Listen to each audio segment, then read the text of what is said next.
SSLC result wait ചെയ്തിരിക്കുന്ന മക്കൾക്കുള്ള video അല്ല ഇത്. രക്ഷിതാക്കൾക്കുള്ളതാണ്, നാട്ടുകാർക്കുള്ളതാണ്, അയൽവാസികൾക്കും കസിൻസിനുള്ളതാണ്.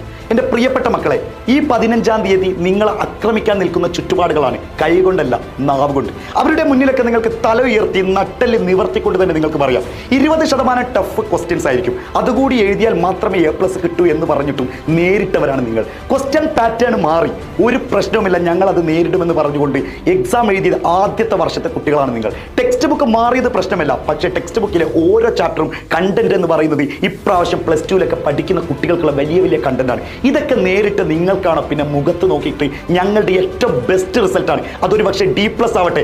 2 സബ്ജക്റ്റിൽ തോറ്റ് നിങ്ങൾ ബാക്കി 8 സബ്ജക്റ്റിൽ വിജയിച്ചവരാണെങ്കിൽ നിങ്ങൾ പറയണം ആ 2 സബ്ജക്റ്റ് ഞങ്ങൾ എഴുതിയെടുക്കാം. 9 A+ 1 A ആയിട്ടുണ്ടെങ്കിൽ A ഗ്രേഡ് ആയി. എന്താണ് ഇപ്പോൾ ഞങ്ങളുടെ ബെസ്റ്റാണ് ഞങ്ങൾ വാങ്ങിയിട്ടുള്ളത്. മക്കളെ, ഇനി തല കുനിക്കേണ്ടവരല്ല നിങ്ങൾ. നിങ്ങൾ എപ്പോഴും മറ്റുള്ളവരുടെ വാക്കുകൾക്ക് മുന്നിൽ അടിപതറേണ്ടവരല്ല നിങ്ങൾ. നിങ്ങൾക്കും തല ഉയർത്തി പറയാം. കാരണം നിങ്ങൾ നേരിട്ട പ്രതിസന്ധികൾ, നിങ്ങൾ നേരിട്ട പ്രയാസങ്ങൾ എന്ന് പറഞ്ഞാൽ അങ്ങനെയൊന്നും മാറ്റിക്കളയാൻ പറ്റില്ല, അങ്ങനെയെങ്കിലും ഓർമ്മകളിൽ നിന്ന് ഒഴിവാക്കാൻ പറ്റില്ല. ഇത് തന്നെയാണ് നിങ്ങളുടെ ബെസ്റ്റ് എന്ന് വിചാരിക്കാം. നിങ്ങളുടെ മാക്സിമം SSLC ഫ്രണ്ട്സിന് ഇതൊന്ന് ഷെയർ ചെയ്ത് കൊടുത്തോളൂ. 15-ാം തീയതി നമ്മൾ നിവർന്നു നിൽക്കും. നമ്മൾ നട്ടല് വളക്കാതെ മറ്റുള്ളവരുടെ മുന്നിൽ നിവർന്നു നിൽക്കും.